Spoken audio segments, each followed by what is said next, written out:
The experienced teacher appraisal process contains three components: the pre-observation form, the classroom observation, and the summative report. You're going to start everything on the pre-observation form. My recommendation has always been to pull up this form when the teacher comes in for the pre-observation meeting, and together, as you discuss the competencies that will be focused on within each domain, you can simply go through the page and select the competencies with the teacher. There's an area at the bottom for your principal comments.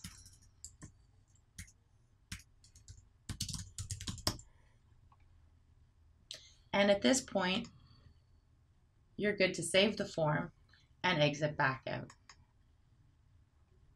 The information that you select in the pre-observation form will flow through the program for you and give you some visual cues and reminders as you're doing your evaluations and completing your summative report.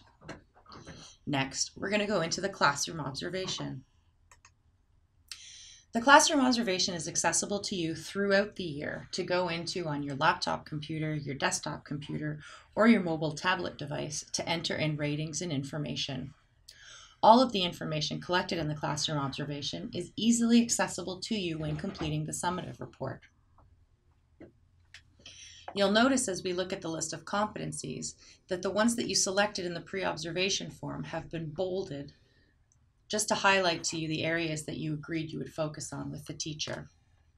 Selecting a competency will open up the ratings buttons where you can choose satisfactory or unsatisfactory in the experienced teacher process. Note fields are available for you to record any observation notes on any of the individual competencies as well. When a competency is selected, clicking on the Look For link will load the Look For criteria associated to each of those standards. Each of the Look Fors can independently be rated, and you can add notes to any of them as well. These notes will be accessible when completing your summative report. The arrows at the top will allow you to quickly go from standard to standard, rating your Look Fors. There are a lot of Look Fors. Don't feel like you have to do them all at once. This page is designed for you to save and come back to throughout the year.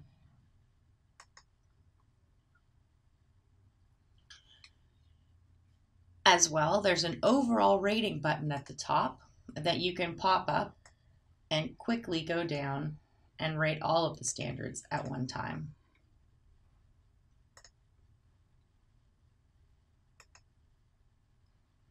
When you've completed your classroom observation or are ready to begin your summative report, clicking on Summative Report will bring you into the form. As we saw with the NTIP forms, you have calendar functions to set your dates for your pre-observation meeting, your classroom observation, and your post-observation meeting.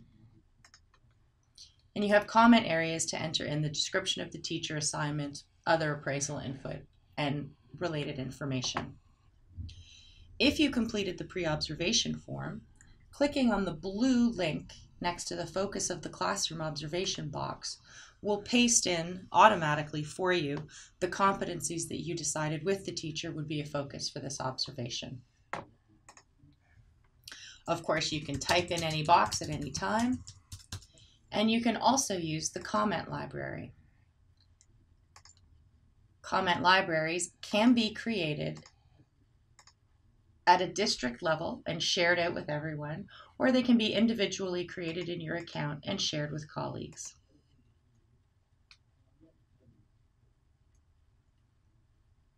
As with the classroom observation, you'll notice that the standards and competencies you selected as being a focus have been highlighted for you within the summative report, just to remind you as you're going through and creating your summative comments what you agreed to with the teacher.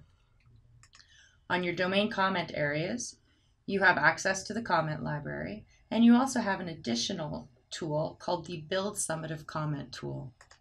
This is tied directly back to your classroom observation and will give you access to any notes that you added into the program, as well as let you quickly create your summative comments simply by clicking on the blue text.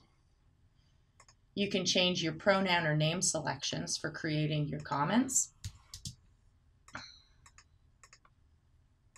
And the program will input the associated rubric definitions into your comments.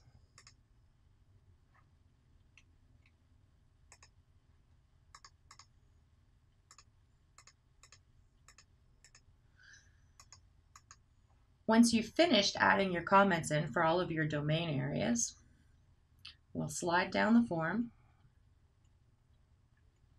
For the Experienced Teacher TPA, you only have to worry about the 1 rating scale.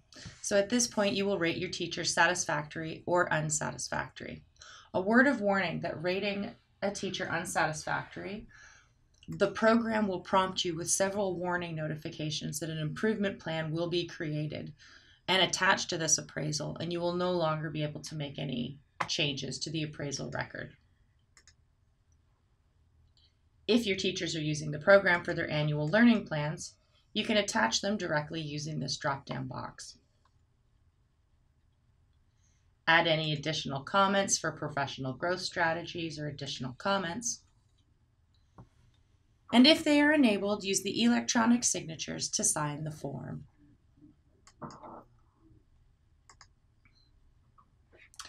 As always, remember to click and make sure that all forms are approved and completed by Principal button is flagged and checked when you've completed your appraisals to indicate to HR that you have completed all of your forms.